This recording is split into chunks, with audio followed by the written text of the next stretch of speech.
Basudewa badhe kula tantang totowan bur manuk. Upami jago Sengkapura ingkang kasoran, kula kudu lunga saka Sengkapura. Namung menawi jago Mandura ingkang kasoran, Prabu Basudewa mrungkat kimpul kedah kisah saking Mandura.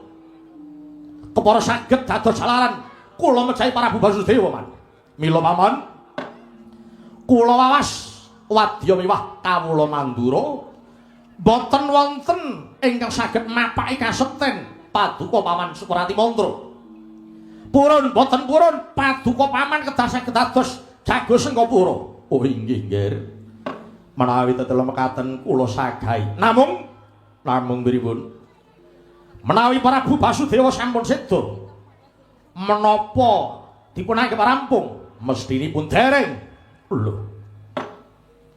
Sabab menapa paduka mboten nganggep rampung menawi Prabu Basudewa sampun seda. Sampun kula ngerteni man. Prabu Basudewa duwe anak ingkang sampun dewasa. Dipun singetaken wonten Widara Kandhang inggih menika Kakrasana Narayana. Tamtu kemawon yen Basudewa wis tumekaning pati ora wurunga sing ngaku dadi sedulure lanang Kangsadewa ora wurung mesti ya bakal males marang sidane wong atuwane. Oh, inggih, leres nggih. Tetela paduka anak Prabu sampun pirsa bab perkawis menika. Paman, kula sampun mireng kok, Man. Kula sampun mireng. Prabu Basudewa menika anggadhahi Kakrasana ingkang pakulitane bule. Narayana duweni pakulitan cemani lan kawimbuh Bratajaya. Kanthi kula ngawontenaken aben sawung tamtu kemawon anak-anak Basudewa kala wau mesti badhe medal saking pasingitanipun. Babar pisan badhe kula pejahi pun Kakrasana miwah Narayana. Awit Prabu Basudewa kedah ngraosaken dipun tilar tiyang ingkang dipun tresnani kadidene kula dipun tilar tiyang sepuh kula. Kanthi Kakrasana Narayana pejah mesti kekes manahipun Prabu Basudewa. Saya gampil kula mejahi Basudewa lan pikantuk kukuban bumi Mandura man. Lah, Bratajaya pejahi. Cangkemmu menengo sik. Dos pundi? Menawi Bratajaya kepara badhe kula pundhut garwa minangka cila dados wanita boyongan ing manggenipun man. Oh inggih. Awit kula sampun mangertosi Bratajaya menika kasulistyanipun ngidapi-dapi. Kakrasana Narayana kudu dipateni. Sampeyan dadi jago Sengkapura. Mripat sampeyan aja mung nyawang jago Mandura wae. Ning mang milang-miling ngiwa nengen yen ana pawongan pakulitane bule karo ireng cenani niku genah anak Basudewa kudu dipateni. Oh inggih. Ngestaken dawuh. Menawi bab perkawis Bratajaya utawi Narayana dados panguwaos kula. Mboten dipun pejahi. Mboten. Kula bali malih. Bratajaya ora tak pateni. Emane manayune kepara badhe kula nggih tenger bedah kutha Boyong Putri. Oh inggih. Menawi ngaten iki dados karasa paduka kula namung ngestaken dawuh. Namung mugi kawuningan sinuwun. Menawi Bratajaya mboten dipun pejahi, lah menapa iki mboten badhe males dhateng sedanipun kadangipun kalih tuwin kengramanipun. Lho menika upami menika. Sedulure lanang loro mati kabeh wong tuane mati. Lah Bratajaya mongko badhe paduka pundhut garwa. Nggih to? Dilalah sing jenenge gawon kok ora ngladeni apa sing dadi butuhe sing kakung. Paduka sinuwun kepengin dahar sing ngladeni sing wedok. Mongko ngerti atine lara bapake dipateni sedulure lanang loro pateni. Oleh olah-olah dicampuri karo racun. Lho. Pamrihipun napa gen ora ketara yen arep malesing sedane karo sedulure lanang niku. Lho pripun? Nek kula ya nek aku ya tetep pateni kan. Pateni wis. Urip ki nggo apa? Bilung. Nun. Kowe aja maidu karo wong gandrung. Sing jeneng wong gandrung kuwi bebasan nyawa tak totohake. Lho, upama kangsa ki mati tak lilani waton sing mateni Bratajaya. Amin amin amin amin. Nggih. Nek ngoten ya wis kula ya ora arep ora arep mancai. Nggih, kula ya percaya wong gandrung ki marake kendel. Apa ya piye ta? Wong gandrung ki wis ora gagas wektu, ora gagas situasi. Dedepi ning kuburane dilakoni apa gandrung ki? Apa ya wong adate nek swara krosak ngono minggat. Nek swara wong jem ngono wis minggat. Nek gandrung ya dinteni ning kuburan. Kuburan Palur. Aja tak padhake dapurmu, Nyok. Mboten kula ya mung ngukur karo togokmu. Togok nek gandrung ngoten niku elek, togok nek gandrung ngawur sasake kok. Iye, kula namung ngestaken dawuh. Gandeng sampun wonten gumeleng Rembag. Benjang tabuh sedasa kedah sampun kawiwitan aben saung. Mila monggo paman. Kula kanthi tata-tata keparenga ndhawuhaken dhateng Wadya Sengkapura. Menawi sampun wonten kalangan Wadya Sengkapura kedah sebar ayo.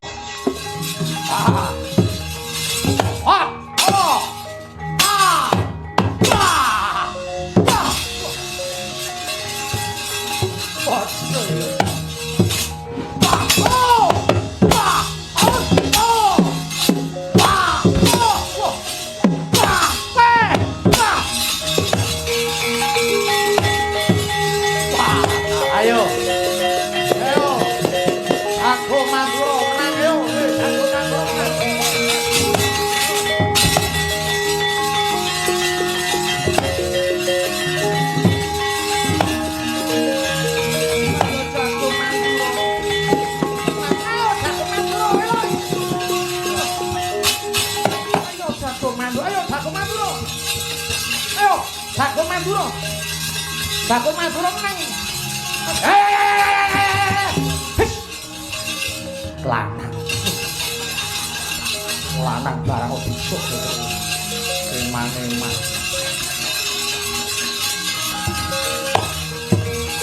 Wah, wah.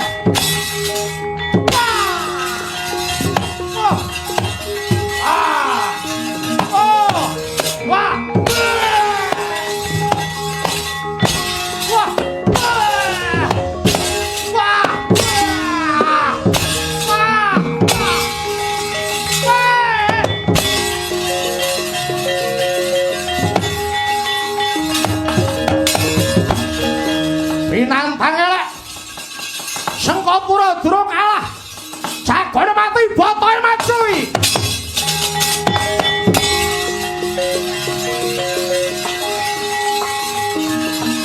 Hei, Otrayu.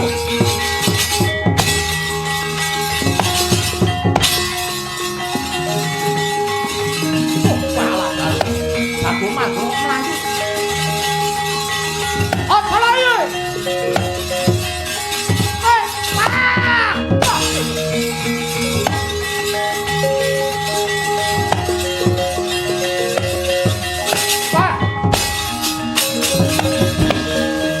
Pawongan bule wis tak goleki. Dosa luputku apa? Aku temeka ana kene iki nyawang. Nggone padha nganake adon-adon kowe wong Mandura. Sapa wae wong Mandura dadi klilingku barat.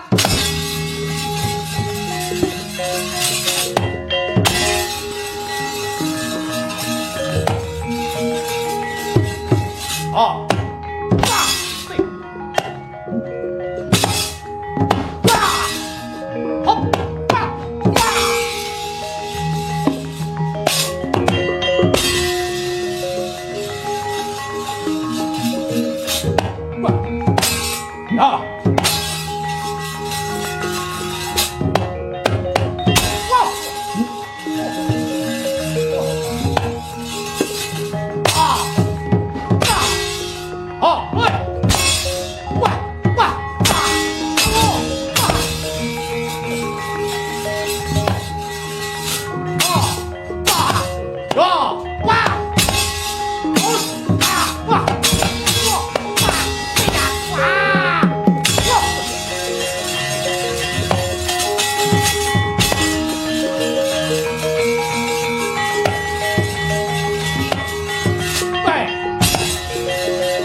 Ana apa Petruk?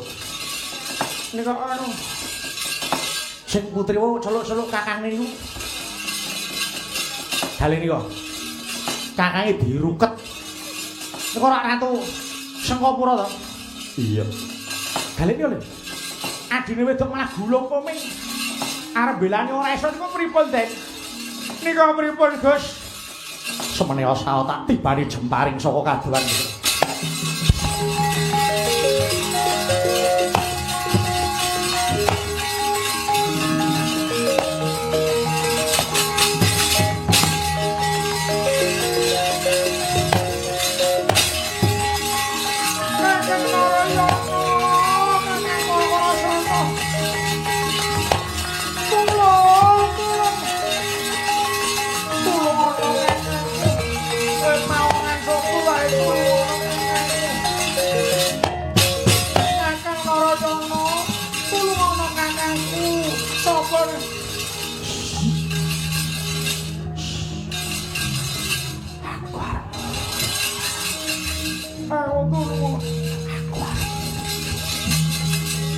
Ndang nulung sama rangkul.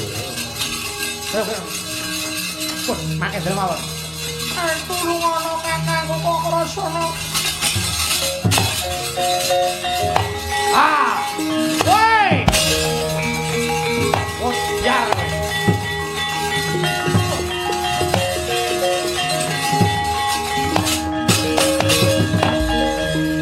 Kongso. Aku aja tok gawe wirang ini. Kongso ayo. Ora usah kowe ndadak ngruket marang aku. Iya. Kowe sing tak goleki. Anane aku nganake adon-adon iki ora ana liya mung kejaba. Goleki anak Mandura sing pakulitane bule lan ireng semani. Ing kene wis tak ruket kowe ora bisa obah. Mong kari ngenteni antakam wong loro iki. Digonjang Kanjeng langit kawat-kawat katon. Lirikin sanging sang mawe gandrung. Wata kaya mangkono. Wes rinuket kekalih ora dian kok krasane wah Raden Narayana. Ing pamrih harsa den dukumba dene sang Kangsa dewa mulat risang permen balalu maris. Budaling kang wadya yaksa Tino Nasri gamane saking kang bala kuswa Prabu Sananira pranyata asri tinulu pindha panjrahing Puspita kabyarsa swaranipun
swaraning wadya kang lumampah kumpa sajuru-juru hatata panjaro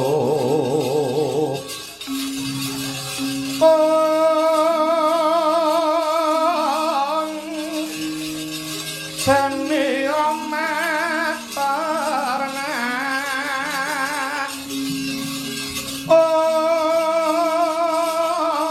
tuak semiwang bendek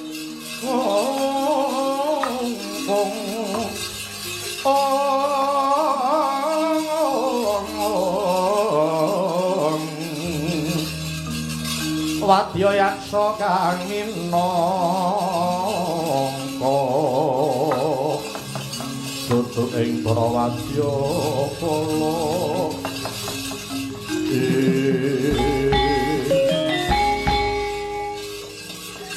Yai Narayana ora kencan semayan malah tinemune ana papan kene. Kakang Kakrasana piye Di? Budal saka ing Widara Kandhang. Nalika semono Kakang Kakrasana menehi pangerten kelawan aku.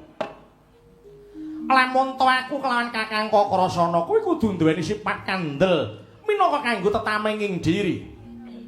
Ya. Ya ngene lho. Nadyan to aku karo kowe kuwi anake wong Karang Pradesan. Ning sing dikepiye wae upamane ana payo-payo negara Mandura, aku karo kowe iki aja mung njagake marang para nayaka lan tamtama wae. Sepira akeh para nayaka. Mula aku karo kowe kudu melu sabiyantu lamun to besok negara Mandura kuwi ana gawe parigawe sing gawe kuwatir ing negara. Arep labuh negara ora kudu lungguh dadi prajurit. Nanging nadyan aku karo ki mung kawula lumrah. Ning uga kinen rumeksa marang jejeking adil lan jejeking hukum ana ing Praja Mandura, Di. Iya. Antuk pangestumu, antuk pandongamu. Pun Kakang nggone Tapa Brata ana madyaning wana wis entuk gawe. Apa tandane lamun to Kakang Kakrasana wis entuk gawe? Para sawangen. Aku entuk senjata loro, cacahe ya kuwi Alugara karo Nenggala.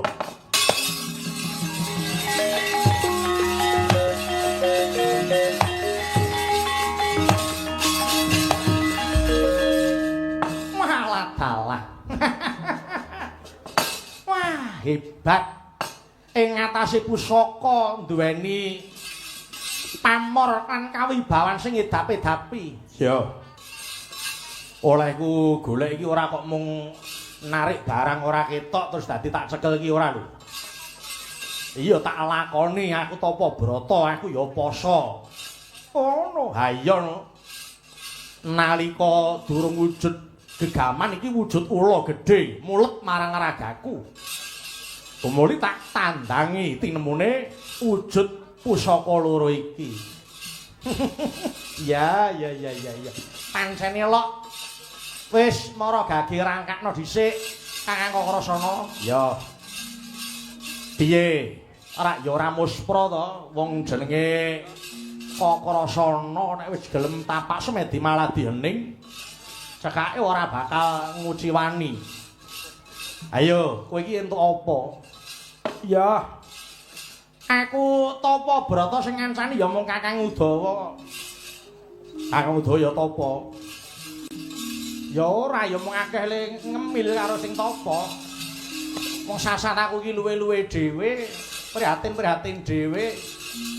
Wong kabeh iki wetenge dhewe kok dirembug. Lah kono betah luwe bareng kene. Lah iya. Ora asam lambungku kenek terus piye. Lah wong nek sing jeneng wong prihatin iki mesti ana kaceke kok. Apa entuk pusaka? Antuk pangestuning Kakrasana kakangku. Ora diage sangen, aku duwe pusaka kang edap-edapi ya.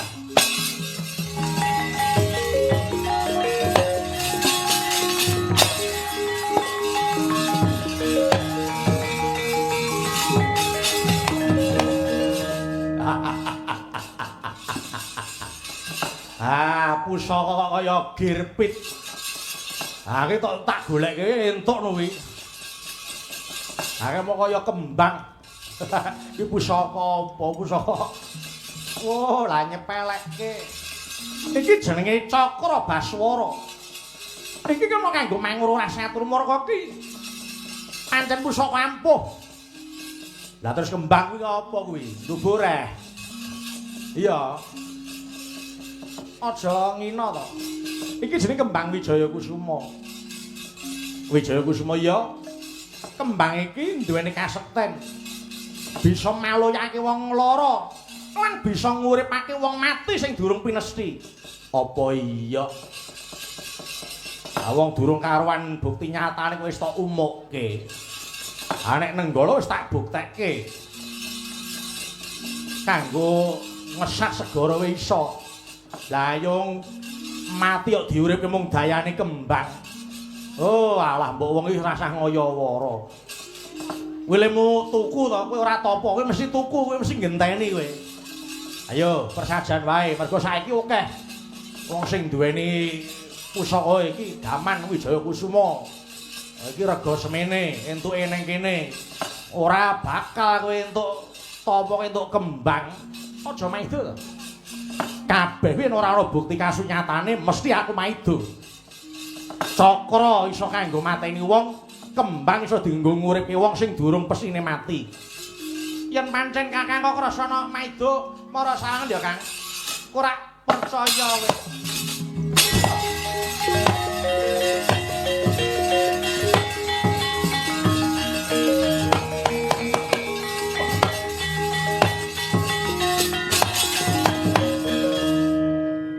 Sing kurang percaya pisan, Kas. Wah, ora wae.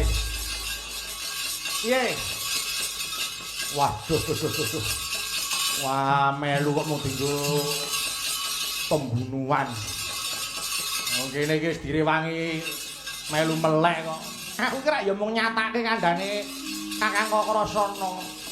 Ya, ning kancamu dhewe mesti wis tok kandhani mau. Engko ning ngarepe Kakang Kokrasana ngene ya tak cokro ethok mati.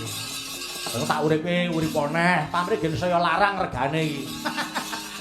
Madake wong ning pinggir dalan ketok nek kemanden wae. Kok maido wis percaya karepmu ora ya karepmu kamu. Nyatane iki ya kaya ngene kanane kok. Ya. Ning nadyan dikaya apa aku tetep percaya. Siji sing tak rembug ana apa, Kang?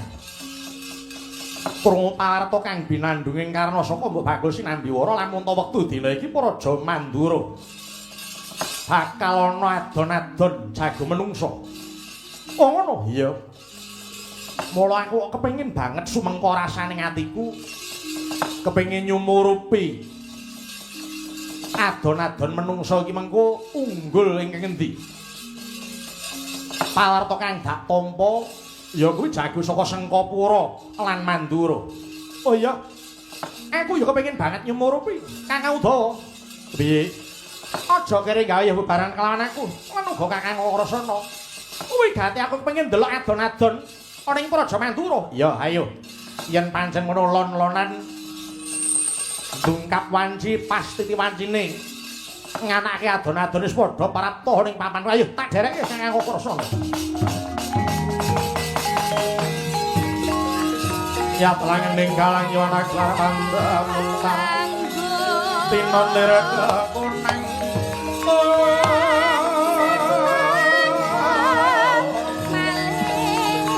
kurang sorote tanpa jangka solang pagaring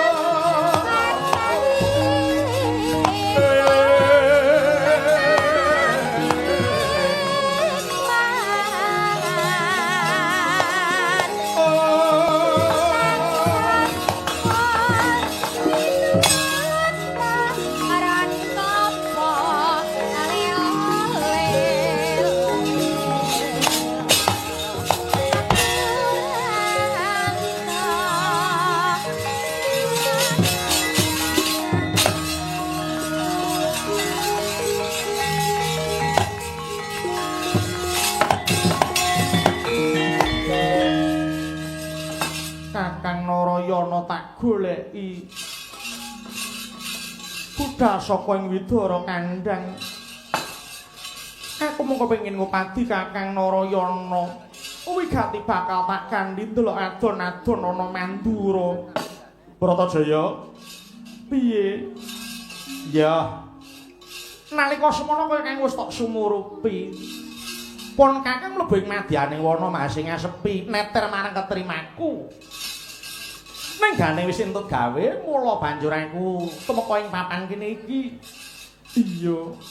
Kakang arep menyang endi? Aku arep menyang Praja Mandura. Aku arep nyang Kutha Gedhe Mandura.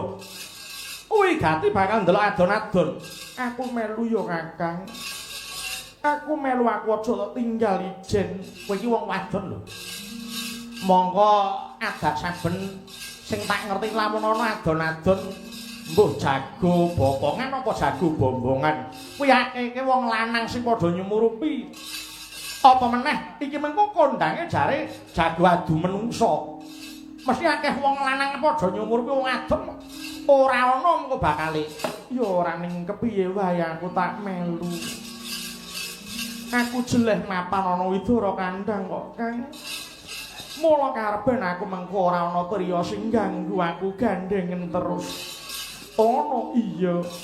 Ning aku wis ngelingi lho. Mengko yen nganti ana gegeran apa-apa malah kowe dilaeni. Ora aku kepengin nyawang kaya ngapa adon-adon praja Mandura Kakang Narayana. Ya, yen pancen ayo tak gandeng tangan aja pisah karo aku. Mengko yen ana sing ganggu ki mengko musuhe Narayana.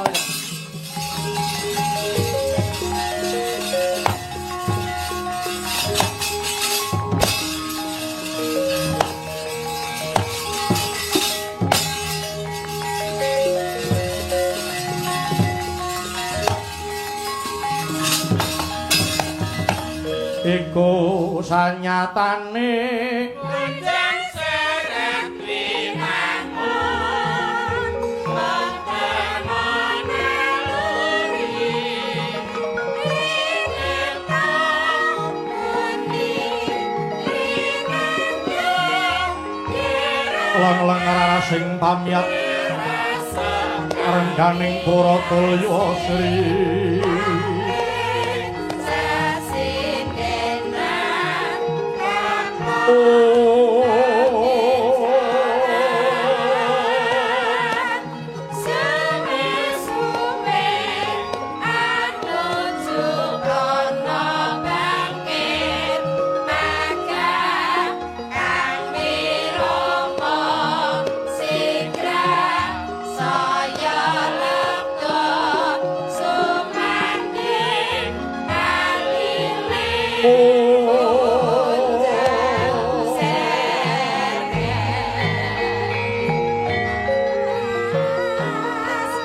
lir sapating sun tumiling hangulati puspita metemindah kang wareng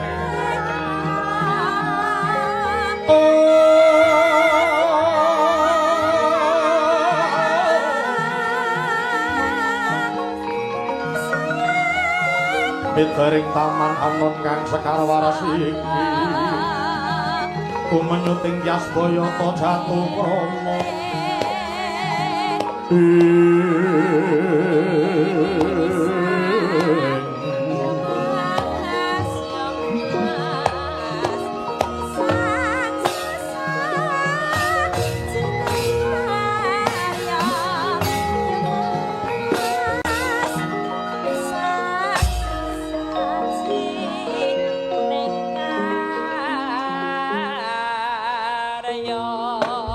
Atapara Hapsari tumonton ing Sang Dwija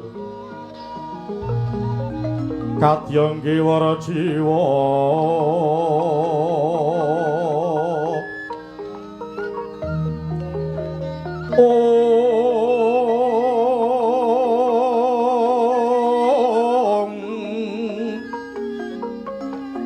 Kagagas sing tiastat kewaraning karyanira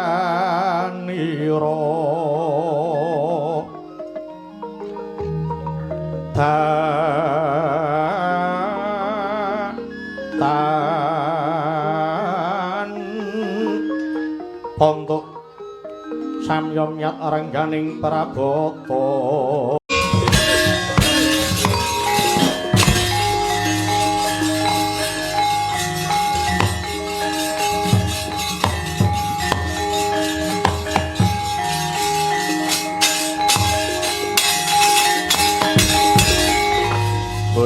Bujleng iblis lanat setan padha jeg-jegan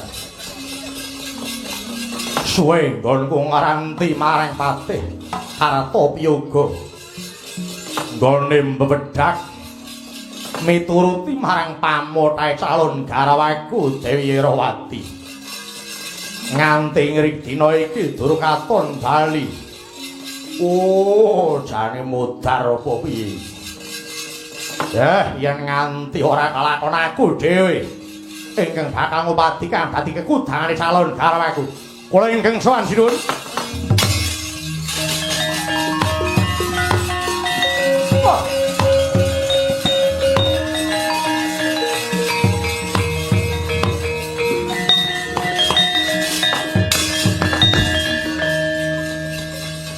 Dawa umurmu teh.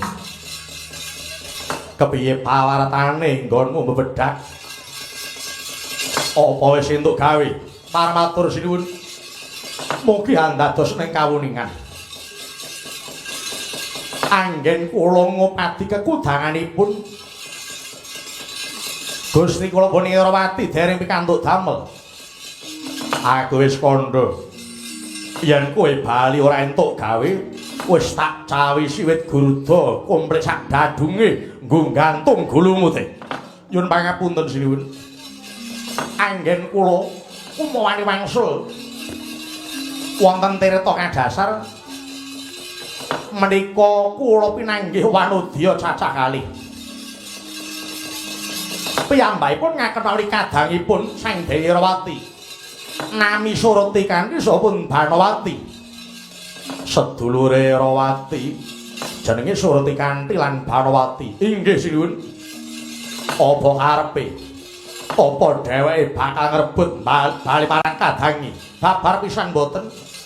Kepara piyambakipun kalih pasrah jiwa raga dhateng kula. Ingkang supados kapasrahaken dhateng Paduka Sinuwun Prabu Kuranda Geni. Paduka Sinuwun kersa babar pisan mundhut garwa dhateng kadangipun Gusti kula Punirawati. Inggih menika pun Banawati kaliyan Surti kanthi. Apa bener kandhamu? Inggih. Apa ana tandha buktine? Menika ing sampun kula lebetaken kantong karo mbawi katur Paduka Sang Prabu.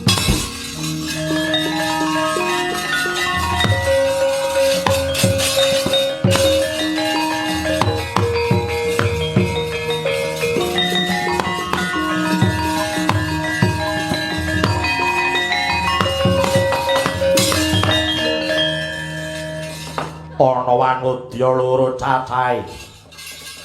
Marang aku dhewe-dhewe sapa? Kula pun Surti kanthi Sang Prabu, kula pun Banawati. Ana perlu napa dene kowe pasrah jiwa raga? Nun inggih kula menika kadangipun Kakang Mbok Irawati. Monggo sinuwun menawi Paduka badhe garwa dhateng Kakang Mbok Irawati, kula mboten badhe kawratan. Babar pisan kula iki saged dipun wayuh dados garwa Paduka ing angka kalih.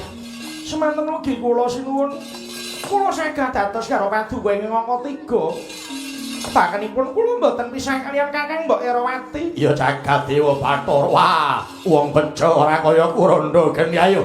Wong loro tak irit ana taman. Tirta kadasar kabeh dadi sawiji kelawan Kadang Wirawati. Wong ayu, wong ayu. Wah.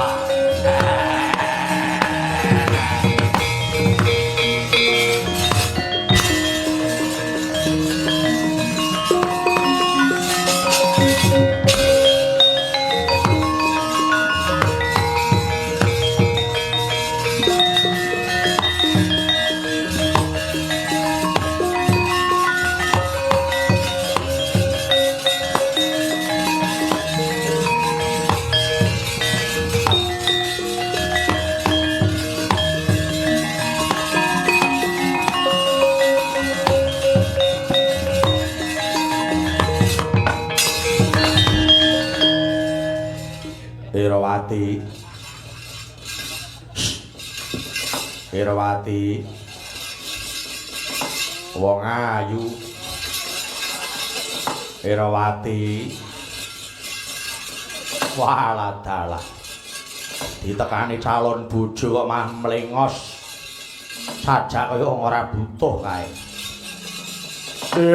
Ya ora apa-apa jeneng wong ki arep mulya ya ora kurang jalaran. Irawati ngerti ya nggonku praptana kene wigati nglarapake sedulurmu sekloron. Surti kanthi lan Banawati gelo sawangen. Iki sedulurmu sumusul kowe Irawati. Ing kene dheweke uga nyuwun digarwa dening Prabu Kuranda Geni lho adimu wae gelem kepara njaluk lah kok kowe sing tak arep-arep kok malah ngedolarang awakmu ki ngopo mbok aja banget olehmu ngentengke karo aku mangko yen wis kelakon dadi bojoku yen wis ngrasake dadi bojoku sedina-dina bakal tuman kowe Rawati ayo aja tok sawang wujudku buta bakone aku bisa makani rasamu Rawati ayo ngejak pirang dina aku tetep bakal ngeladeni apa sing dadi kekarepan wis ngono sak karepmu kowe gelem ya syukur ora ya separa aku arep ngrabi adimu wae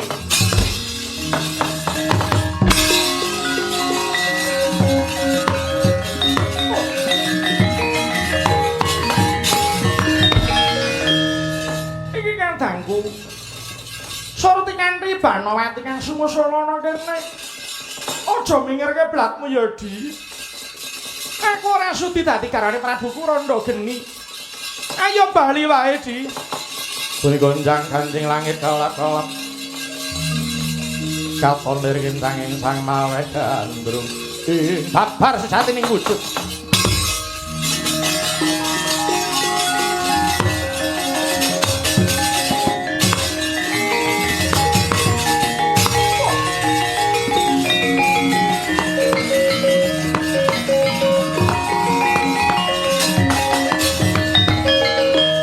Aja kaget Rawati.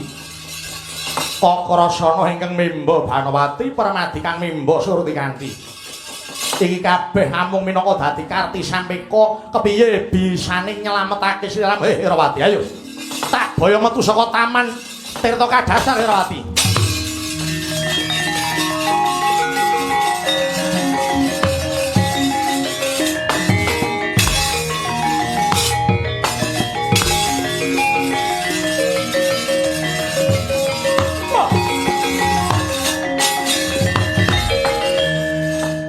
Tinduga mono jeroning taman ana swara priya bareng tak sawang wah ana maling aguna mandeg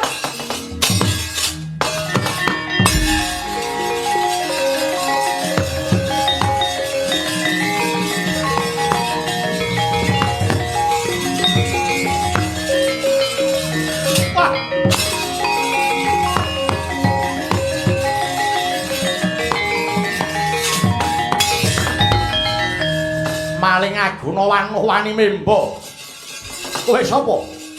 Permadi kang dadi kekasihku bali takon. Patih Kartowiyoga. Ayo, ndi Jayawati dadi tanggung jawab ing kene marganing patimu.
gondo tadal parek.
Awongan sapa jeneng Wasi Jaladara?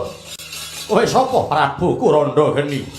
Wano-wani Yedra calon garwaku. Ayo balekno bareng klani langing guluku gaglak limpah. Wah! Wah! Ah!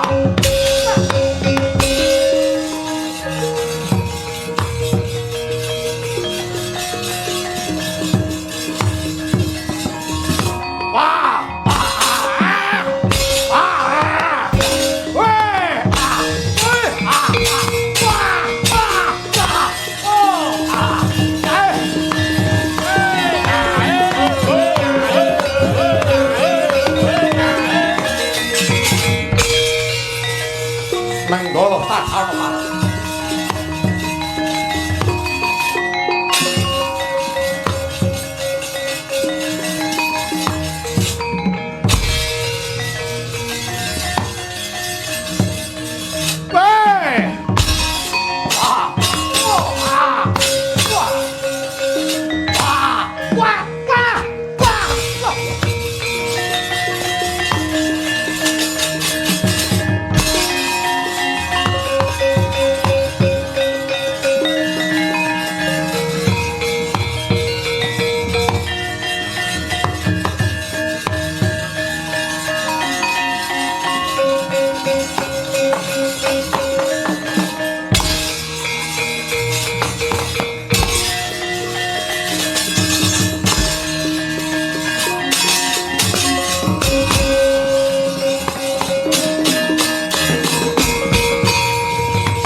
Palugon lakuning lekas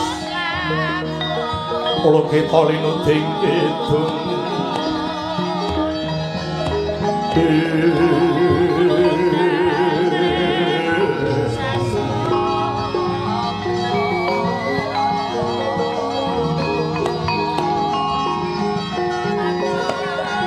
kadung kadereng ngomong mangun mangan ora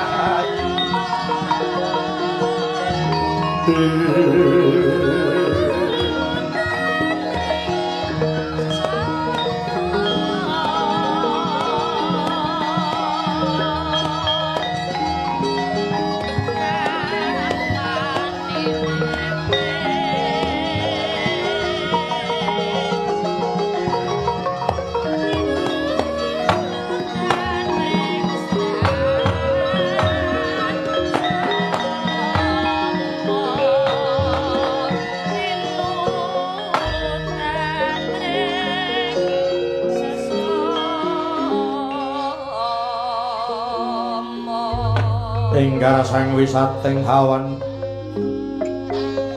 mulak sri langening marga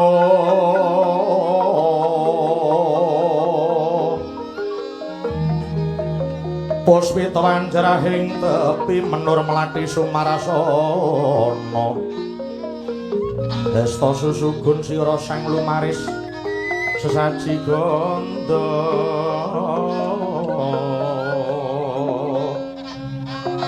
sumrek mananduk brana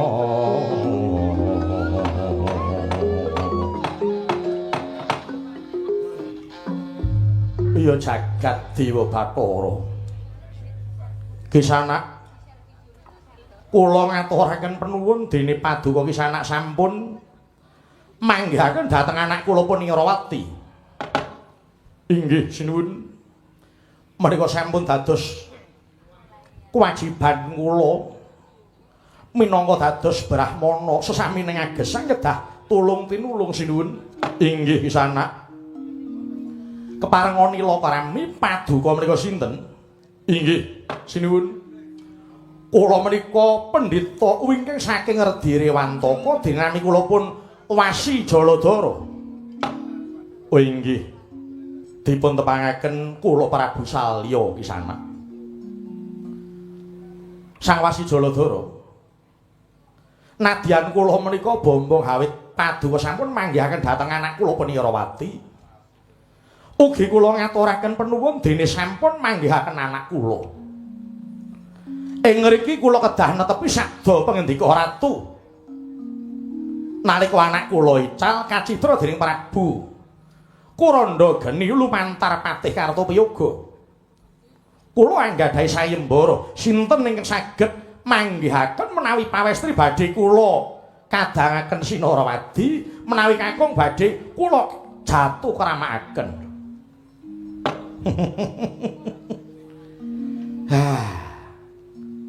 Mongko pengangen-angen kula menika mbok ya sing nemokke anakku iki Ratu Narendra Binathara apa satriya lho nyun pangapunten lho nyun pangapunten ora kok mboten nama kula menika ngepal dhateng paduka Sang Wasi Jaladara babal pisan mboten.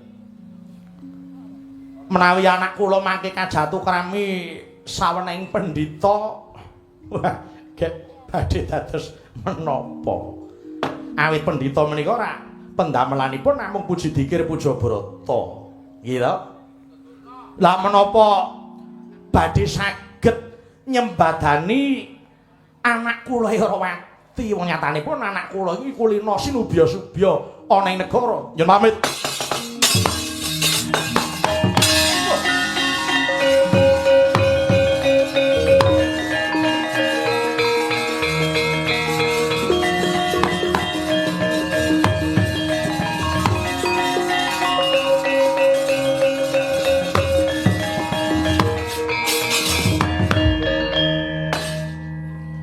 Mangsa wis tak plipir-plipir kandhaku ning jebul Wasi Jaladara iki lantip penggraitane lho nganti ora gagas iki rak Permadi iki inggih paman kula pun Permadi ya apa tekan kene sarengan kalian penemban Wasi Jaladara wah nganti aku ora ndungkap mboten maiben awit urmaos remen paduka paman Prabu ing putra sampun pinanggih. Lah iya sapa wonge anak ilang lho sapa wonge anak ilang upama wah iya sapa wonge sing ora seneng anak pirang-pirang taun tak openi bareng gede dicolong wong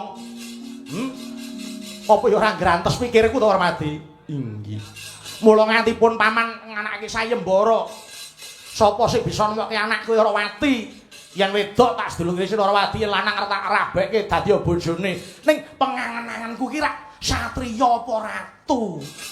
Nadyan aku muni ngono babar pisan ora nyepelekke Wasi Jaladara iki mau mbok sumpah aku ora nyepelekke iki babar pisan ora aku iki mung ngudarasa menawa paduka paman Prabu mboten pirsa menawa paduka pangling Wasi Jaladara menika sinten. Lah yo wong weruh ya lagi iki.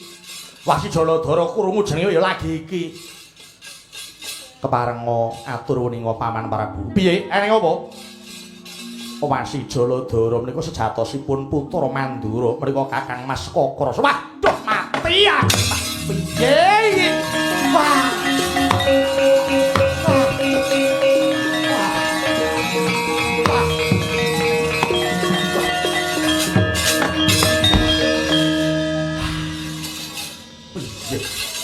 Ora mau-mau kowe kandha. Kudune rak mau-mau matur to. Semelo atur paman. Menika sanes pendhita namung menika kadang kula sepuh saking Mandura. Ora kewirangan to iki. Nyuwun pangapunten. Kula mboten matur yawit mboten kadang dhateng paduka Paman Prabu. Wah, arep dadi lakon apa iki? Oh alah nger kok krasana ya datak mimbo pendhita bareng iki nggo apa to nger. Ya wis Herawati ayo aku arep njaluk ngapura Nyang Mandura. Bakal tak tetepi sing dadi sayembara. Kowe mesti dadi jatuh kramane anak kuwa krasana Herawati.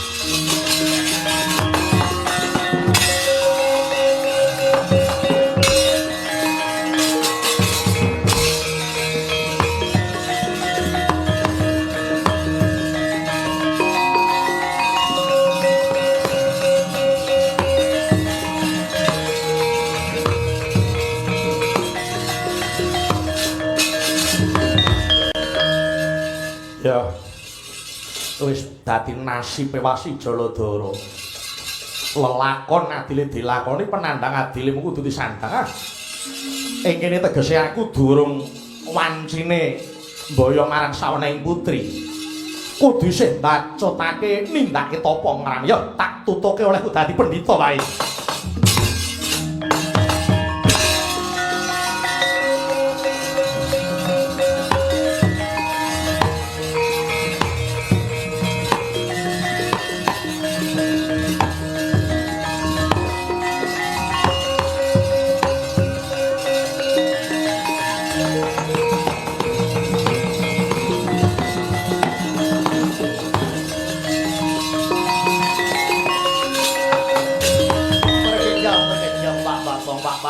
Kaya piring goreng wong kali iki tani lelek-lelek.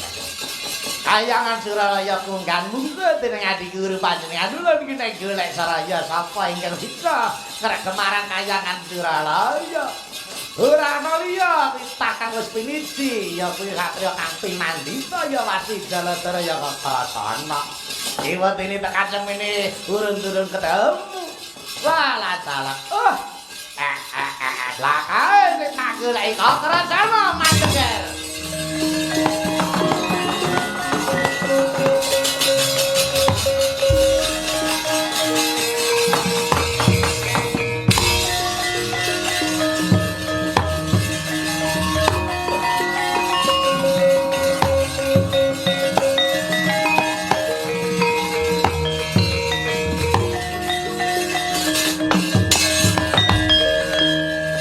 Menika kula narada ingkang merpengi dhateng kula.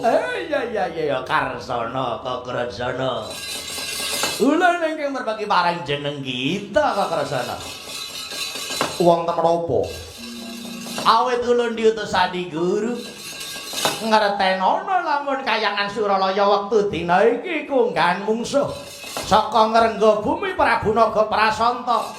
Patih Yudha Wiludaksa lan Gajah Yudha Kethi ingkang bakal ngayunake Bathari Waresika. Para Jawata ora ana kang bisa nrenggulangi. Satemah Adi Guru ngutus marang panjenengan lulun kinen ngupadi jaga satriya pinandita.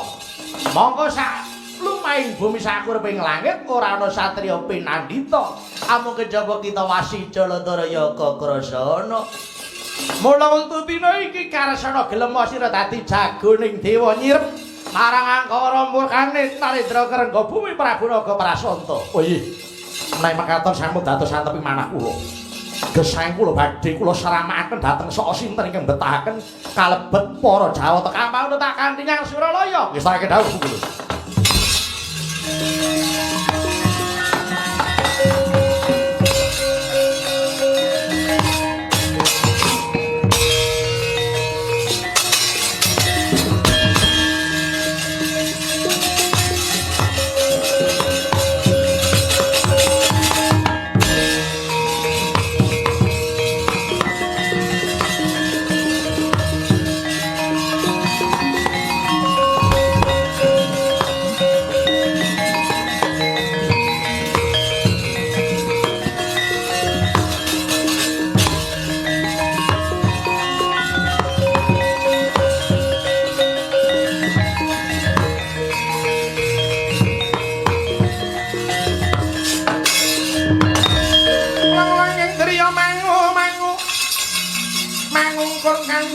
rimang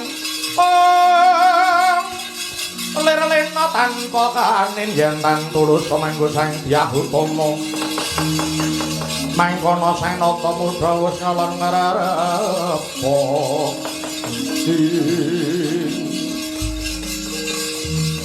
Kakarasana aja kaget jeneng kita Wasi Jaladara ulun wiji marak ana ngarsa ulun. Niki pukulun kadhawuh ana menapa kula namung sagah sendika. Putung kinarih bebalang remuk kinarsa sawur. Kula namung sagah pukulun. Iya Kang mangkono Kakarasana. Kang nimundi pangestu ulun para diage lumarapaning ngrepat kepanasan. Sirepen apa kang dadi kekarepaning Narendra ngrengga bumi Prabu Naga Prasanta lan uga Patih Yudha Wiludaksa lan Gajah Yudha Kethi ingkang bakal ngayunake Bathari Warsika awit jeneng ulun wis pinitaya marang kita Wasi Jaladara ingkang bisa nyirep dawuh kayangan namung satriya pinandhita kaya jeneng kita dene kemaring kula nyuwun pamit saha nyuwun tambahing pangestu Jaya Jaya Wijayanti Kakarasana.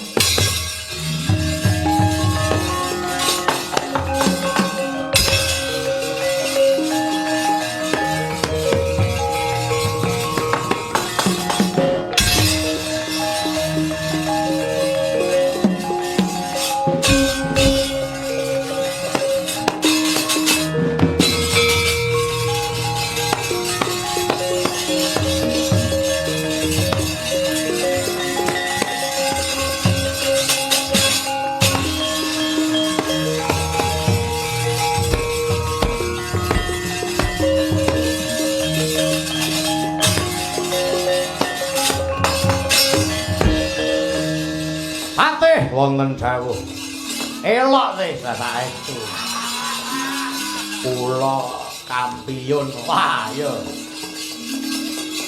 dina iki Bathara Guru durung aweh pawangsulan Bathari Warsika entuk lan orane bakal tak boyong alang prasa ngreга bumi inggih ora santatang tadi Bathara Guru tak labrake kayangan Suralaya teh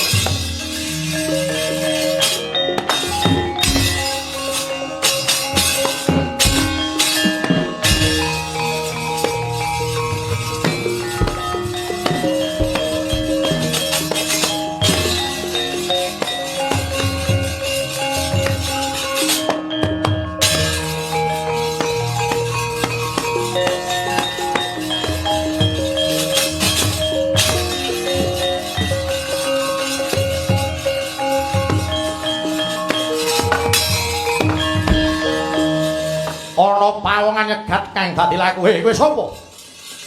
Wani marang aku iki. Minangka dadi serayaning dewa.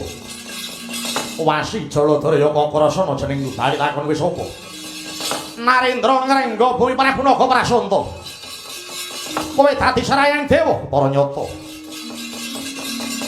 Entuk ora entuk Bathari Warsika tak jaluk. Kasembadan sedya muatur bisa nglangkai bangkene Kakarasana. Remet dadi klarenge pepek kowe barang. Oh.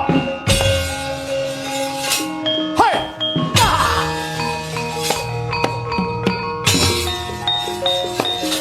Ya. Has. Ta. Pol cacam. Oh. Oh.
Iki ana gajah diprok pengarepanku.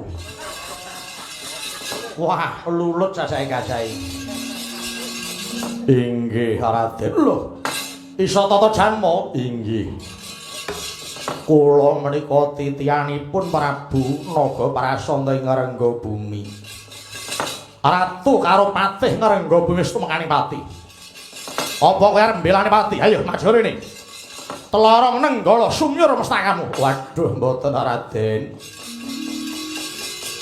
Kula mboten badhe males dhateng sedanipun Prabu Naga Prasanta wah patih Yudha Wiludaksa Raden.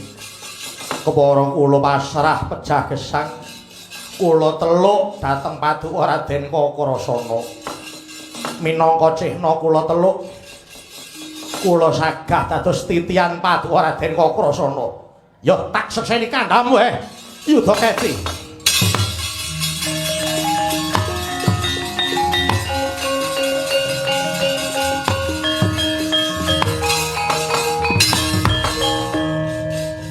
Gandhe wis aguh dadi tumpangku. Mongko kowe isa tata jalma. Ora wurunga suwening suwe nggonmu tata jalma kuwi minangka kanggo srana kowe arep ngicuk-icuk golek bela pati marang Prabu Naga Prasanta. Mula karben kowe ora bisa ngicuk-icuk ing tak bethot ilatmu karben ora bisa omong Yudha Keti. Monggo Raden.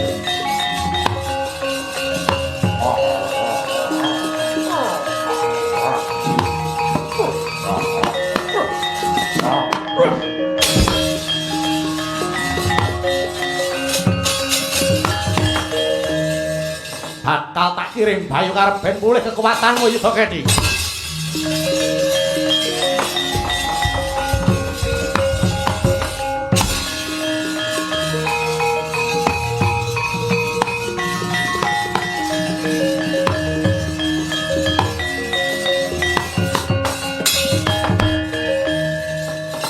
Yudha Keti.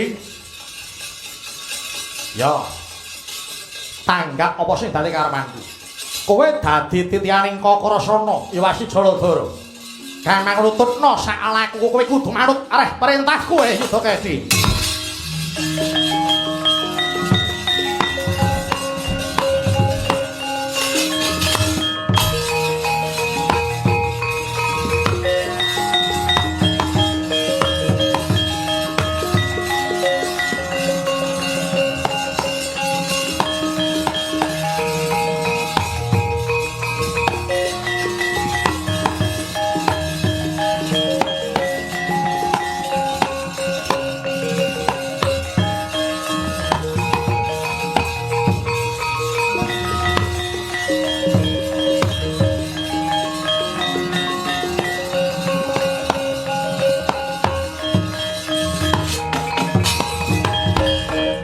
Kakrasana ulun ngaturke tarima kasih kelawan jeneng kita Kakrasana kang wis bisa mbingkas reretuning Suralaya wujuding Narendra Ngrengga Bumi Prabu Naga Prasanta lan uga patih Yudha Wiludaksa.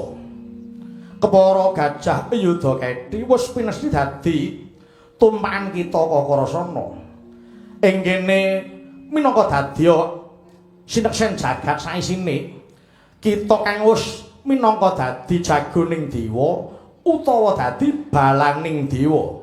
Minangka kanggo tenger lamun jeneng kita dadi jagoning dewa, ulun bakal paring jimat asma kelan jeneng kita Kakrasana kekasih Raden Kakrasana Wasi Jaladara ya Raden Baladewa.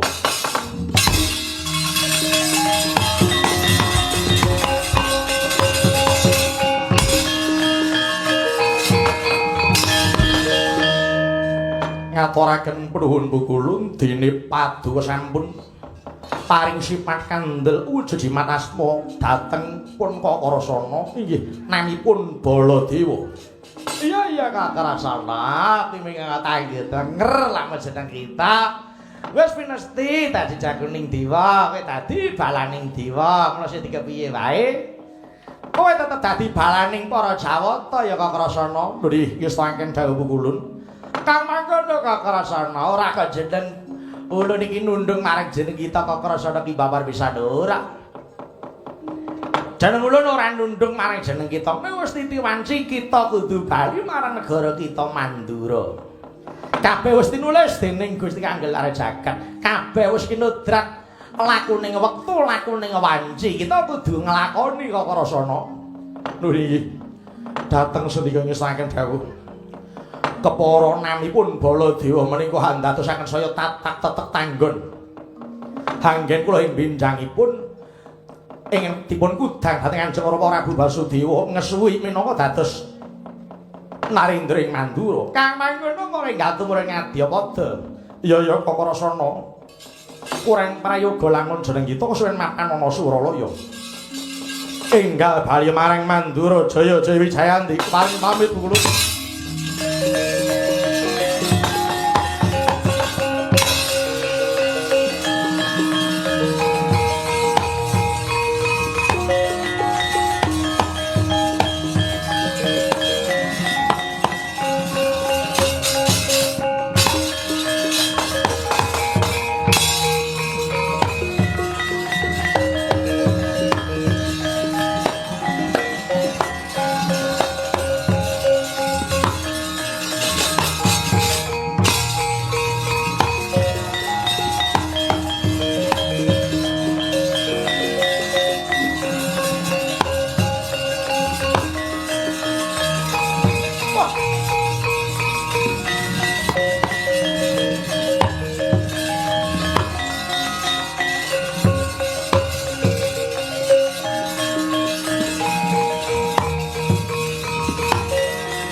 Sing gedhe pangapuh Ramaya Nggir Kakrasana nganti pun paman ora ndungkap lamun sira iku anakku Kakrasana kang nalika semana madhet pandhita para Wasi Jaladara.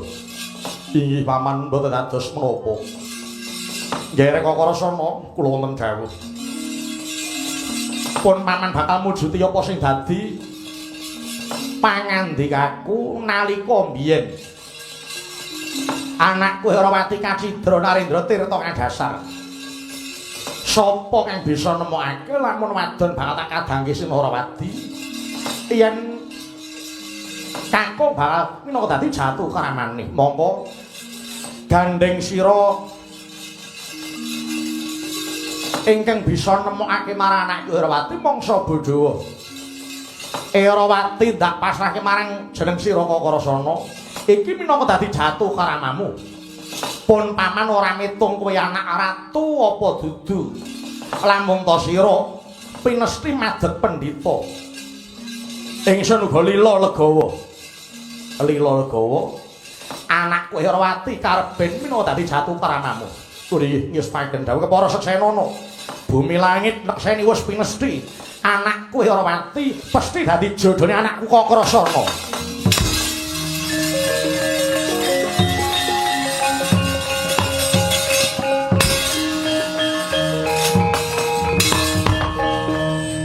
Ngaturaken pnuwun paman. Namung medal sakmenika kula dereng saged mbaya wangsul dhateng semah kula pun Herawati. Mangkono inggih. Awit kula ngreksa dhateng keluhuran paduka Paman Prabu. Mangke praun sampun wonten titi wanci ingkang prayogi. Tumeten kula badhe sowan wonten Negari Mandara sesarengan kaliyan Kanjeng Prabu Basudewa. Wah, ya semono nggon menyungga krama marang pun paman. Herawati, kula mendhawuh Rama sarantekna sawetara. Nadyan kok krasana wis pinesi dadi jodohmu. Mengko bakal ana wektu kanggo sira bakal diboyong marang Mandura. Nuwun inggih ngestaken dawuh. Kula suwun Kakang Mas Kakrasana sampun ngantos dangu-dangu nggih matur badhe boyong kula. Iya, mengko dina kang parayoga bakal tak boyong yang Mandura, Yayi.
Sugeng kayun-kayung yun nyat sang nata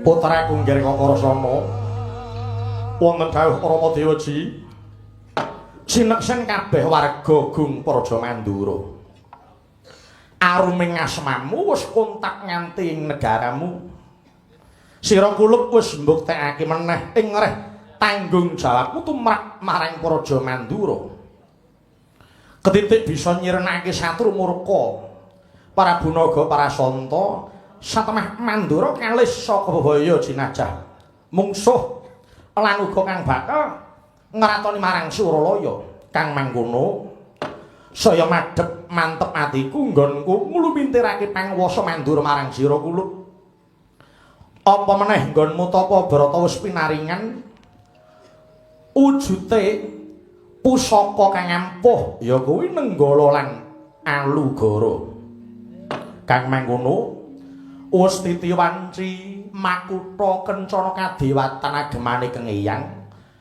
bakal ndak agemake marang mestaka munggir Kakrasana minangka cihna panorama lereh keprabon hamung kita Kakrasana ingkang pantes minangka dadi Narendra Mandura nggih Kakrasana.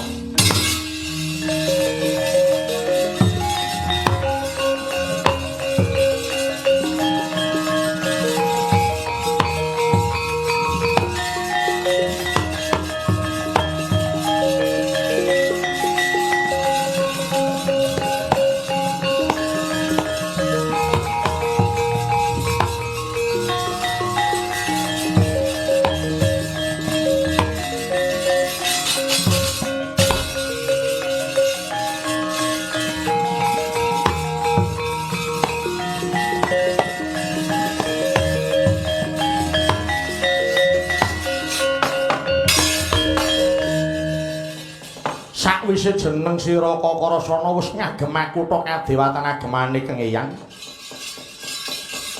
Panarama uga wis nekseni lamun jeneng sira Kakrasana kasembadan dadi jagoning dewa. Lan uga wis pinaringan tetenger Baladewa. Kakang Semar Permadi lan Sirasara Gowita padha sesenana wektu dina iki anakku Kakrasana kang wis lenggah dampar keprabon Mandura ndak paringi jimat asma jejuluk Prabu Baladewa sineksen Jagasaji.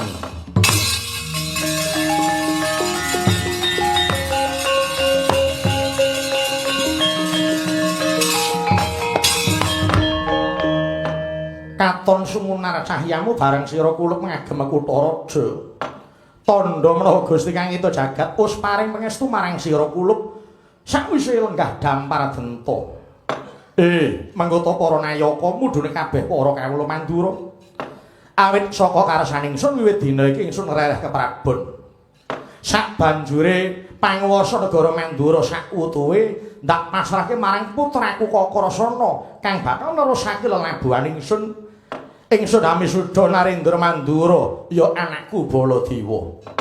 Waduh, nuli Rama sesembahan kula.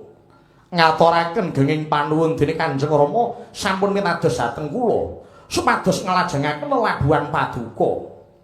Dawuh paduka namung kula istakaken saha kula nyuwun tambahing pangestu mugi-mugi ing putra Baladewa saged urmeksa dhateng keluhuraning negari Mandura Dewaji. Iya. Siang tanah piaratri sisaning uripku bakal tagem ndongake turun-turunku lan warga agung Mandura.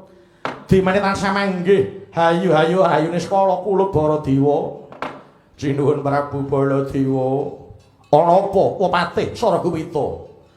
Nyuwun pangapunten kula menika ugi ngrumaosi sampun dang wanggen kula nderek ingkang Rama Sinuwun Prabu Basudewa. Sampun titi wanci kula badhe lengser saking kelenggahan anggen kula dados patih sinuwun. Lho. Sira ganya lengser. Nggih. Iya, Siwa Saragawita.